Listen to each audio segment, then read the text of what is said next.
Alors, chers chroniqueurs, ce sommet, c'est une initiative pour aborder des questions de développement, renforcer les relations, surtout économiques, entre l'Arabie saoudite et les États africains. On s'est rendu compte que la politique s'est invitée dans les débats. Ouldat Maman, peut-on dire que la politique a carrément damé le pion aux questions économiques à Riyad? Non, je dirais que de toute façon, la politique était au centre de cette initiative. Alors, économie pour le continent africain, évidemment, qui va chercher des financements, mais la politique et la géopolitique, de toute façon, pour l'Arabie saoudite, puisqu'il s'agissait clairement de démontrer ses ambitions, qui ont été réveillées avec la guerre en Ukraine, montrer qu'elle aussi, eh bien, elle peut peser sur les grandes questions. Bien se positionner. Bien se positionner parce qu'il faut se souvenir, remettre un peu les choses en contexte. Donc il y a une espèce de réveil géopolitique de l'Arabie saoudite qui jusque-là se contentait d'être un acteur dans le secteur des hydrocarbures, mais qui s'est rendu compte à la faveur justement du contexte de la guerre en Ukraine.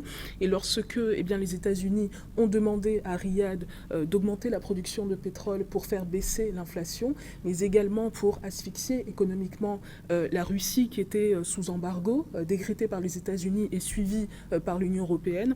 Donc, lorsque l'Arabie saoudite a refusé de s'aligner sur la politique des États-Unis, ça a été interprété par la plupart des observateurs comme une tentative d'émancipation vis-à-vis des États-Unis. Et dès lors, on s'est rendu compte que les pays du Golfe, les pays producteurs de pétrole, et en l'espèce l'Arabie saoudite, avaient réellement un poids dans le conflit russo-ukrainien, dans sa capacité à continuer à fournir indirectement des devises à la Russie. Et on s'est rendu compte d'une certaine solidité en réalité de l'axe Riyad-Moscou.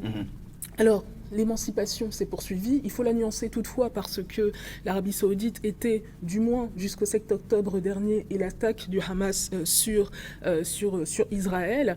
Et après ce qui s'en est suivi avec la riposte israélienne, était dans des pourparlers avec les États-Unis et Israël, justement, pour étendre les accords d'Abraham à Riyad et la reconnaissance de l'État d'Israël contre un parapluie sécuritaire de la part des États-Unis qui comprenait notamment un programme d'enrichissement en uranium, tout ça pour se protéger du voisin iranien. Donc, à nuancer cette émancipation, mais il y a quand même une volonté d'apparaître comme un acteur indépendant.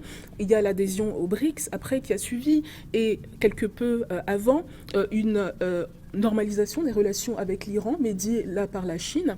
Donc on a un réel réveil géopolitique de l'Arabie saoudite, et là on parle du hard power, mais du côté du soft power, il y a également la géopolitique du sport. L'Arabie saoudite, qui a d'autres rivaux que l'Iran dans la région, qui a également le Qatar qui a tout compris déjà depuis un bon moment.